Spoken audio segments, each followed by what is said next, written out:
அஸ்ஸலாமு அலைக்கும் வரஹ்மத்துல்லாஹி வபரகாத்து. அல்ஹம்துலில்லாஹ். அளவற்ற அருளாளனும் நிகரற்ற அன்புடையனுமாகிய அல்லாஹுவின் திருப்பெயரால் ஆரம்பம் செய்கின்றேன். அன்பிற்குரிய சகோதரர்களே,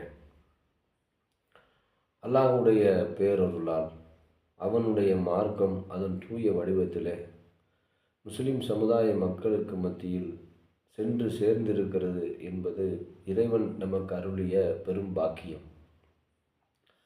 ஒரு முஸ்லிம் தன்னுடைய வாழ்வியலில் எவ்வாறு நடந்து கொள்ள வேண்டும் என்பது குறித்து திருமறை குர்ஆன் நமக்கு வழிகாட்டுகிறது.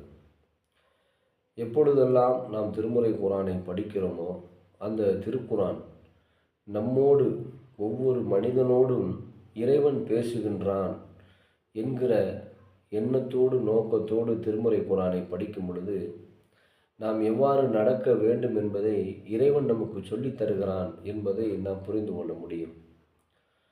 உதாரணமாக ரப்புல் ஆலமீன் திருமறை குர்ஆனில் ஒரு உபதேசம் செய்கிறான்.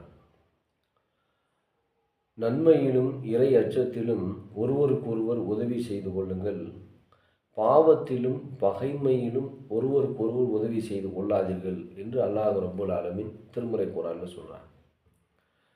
இந்த உலகத்தில் நம்ம வாழும் பொழுது நன்மையான காரியங்களிலும் இறை அச்சத்திற்கு நெருக்கமான காரியங்களிலும் ஒருத்தருக்கு ஒருத்தர் உதவி செய்து கொள்ளலாம். ஆனால் பாவத்திலும் பகைமையிலும் என்ன செய்யக்கூடாது? நெருங்கிய உறவாகவே இருந்தாலும் கூட நாம் உதவி செய்யக்கூடாது. ஏன்னா பாவம் என்பது ஒரு மனிதனுடைய வாழ்வியலை இந்த உலகத்திலும் மறு உலகத்திலும் அழிக்கக்கூடியது ஒன்று. இப்போ நபிகள் நாயகம் ஸல்லல்லாஹு அலைஹி வஸல்லம் அவர்கள் ஒரு திருமணத்துக்கு செல்கிறோம் அப்படின்னா அந்த மணமக்களை வாழ்த்துவதற்காக ஒரு துவா சொல்லி கொடுத்தாங்க. அது என்ன துவா அப்படின்னா, பாரக்கல்லாஹு லக வ பாரக அலைக வ ஜமாஅ பைனஹுமா ஃபீ கைர். அந்த துவாவினுடைய பொருள் என்ன அப்படின்னா, ஒரு கணவன் மனைவி அப்படிங்கிறது உலகத்தில் நெருக்கமான ஒரு உறவு. அந்த உறவை இறைவன் திருமறை குர்ஆனில் சொல்லும் பொழுது அது ஒரு கடுமையான உடன்படிக்கை அப்படின்னு சொல்லி காட்டுறான்.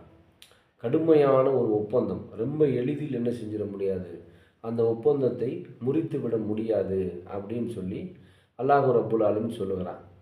அந்த மணமக்களுக்காக நீங்கள் பிரார்த்தனை செய்யும்போது கூட எப்படி பிரார்த்தனை செய்யணும் அப்படின்னா, அகத்திலும் புறத்திலும் அல்லாஹ் உங்களுக்கு நல்லருள் புரிவானாக, நல்ல காரியங்களில் உங்கள் இருவரையும் ஒன்று சேர்த்து வைப்பானாக என்று நபிகள் நாயகம் ஸல்லல்லாஹு அலைஹி வஸல்லம் அவர்கள் சொல்லி காட்டினாங்க. இப்போ உலகத்தில் பெரிய நெருக்கமான உறவு அப்படின்னு எடுத்துக்கிட்டால் கணவன் மனைவி உறவு தான். அந்த கணவன் மனைவி உறவு தான் ரொம்ப நெருக்கமான உறவு. அது ஒப்பந்தத்தின் அடிப்படையில் ஒரு கடுமையான ஒப்பந்தம், கடுமையான உடன்படிக்கை அப்படின்னு சொன்னால் அந்த உறவு தான். இப்போ அந்த உறவுக்காக நம்ம பிரார்த்தனை செய்யும்போது கூட ரசூலுல்லாஹி ஸல்லல்லாஹு அலைஹி வஸல்லம் அவர்கள் நல்ல காரியங்களில் உங்கள் இருவரையும் ஒன்று சேர்த்து வைப்பானாக அப்படின்னா என்ன அர்த்தம்? தீய காரியங்களில் உங்கள் இருவரையும் அல்லாஹ் பிரித்து வைப்பானாக அப்படின்னு அர்த்தம். அல்லது பிரிஞ்சு இருங்க அப்படின்னு அர்த்தம். அப்போ மனிதன் உலகத்தில் நம்ம வாழும் பொழுது நன்மையில் ஒருத்தருக்கு உதவி செய்யலாம், இறை அச்சத்துக்கு நெருக்கமான காரியத்தில் ஒருத்தருக்கு உதவி செய்யலாம்.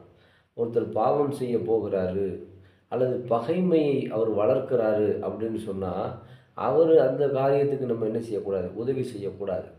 இந்த எளிதான ஒரு அடிப்படையை நாம் புரிந்து கொண்டோம்னு சொன்னால் நன்மையின் பக்கம் நாம் செல்வதற்கு எளிதான வழிகளை ரொம்ப இலகுவாக நம்ம தெரிஞ்சுக்கலாம், கண்டுபிடிச்சிடலாம்.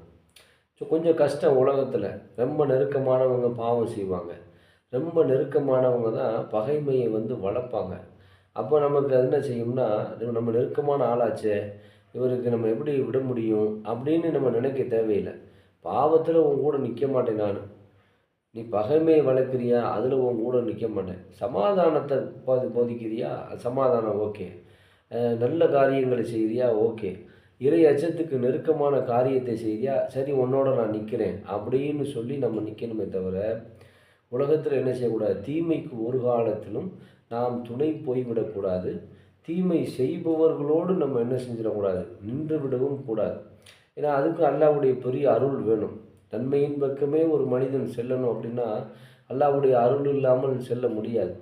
அதுக்காகவும் நம்ம அல்லாவிடத்தில் என்ன செய்யணும்? இறைவா, நன்மையின் பக்கமே எங்களை கொண்டு செலுத்து, நல்ல வழிகளிலே எங்களை நடத்து, நல்லோர்களுடன் எங்களை சேர்த்து வை என்று அல்லாவிடத்தில் நம்ம என்ன செய்யணும்? அதிகமாக பிரார்த்தனை செய்ய வேண்டும். எதை கேட்டோமோ கேட்டதன் அடிப்படையில் செயல்படுகிற நல்ல மக்களாக அல்லாஹு ரப்புல் ஆலமீன் உங்களையும் நம்மையும் ஆக்கி அருள் புரிவானாக என்று கூறி என்னுடைய இந்த சிறிய உரையை நிறைவு செய்கிறேன். வாஹிரு தவானா அனில் ஹம்துலில்லாஹி ரப்பில் ஆலமீன். அஸ்ஸலாமு அலைக்கும் வரஹ்மத்துல்லாஹி வபரகாத்துஹு.